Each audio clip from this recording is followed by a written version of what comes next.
താമസിക്കണ്ട. കൂടുതൽ സംസാരിക്കുന്നത് എനിക്കിഷ്ടമല്ല.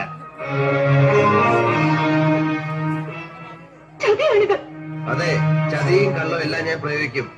വേണ്ടി വന്നാ കരുത്തും. എന്റെ വിജയത്തിന് വേണ്ടി.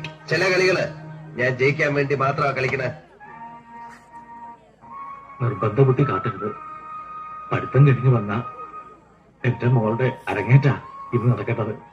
അത് ഇങ്ങനൊരു ചുറ്റുപാടിൽ അലങ്കോലായ മോളുടെ ഭാവിയെ കുറിച്ച് ആദ്യമുള്ള ഒരു അച്ഛൻ പറയുന്നതാണ്. പ്രസംഗിക്കണ്ട. ഭാവം വളരെ ചീത്തയാണ്. സ്വരൂപം പുറത്തെടുക്കാൻ അവസരം ഉണ്ടാക്കണ്ട. നിങ്ങളുടെ ഭീഷണിക്ക് ഞാൻ വഴങ്ങിയില്ലെങ്കിലോ? നൃത്തം ചെയ്യാൻ എനിക്ക് വയ്യാന്ന് പറഞ്ഞാൽ വയ്യാന്ന് നീ പറയില്ല.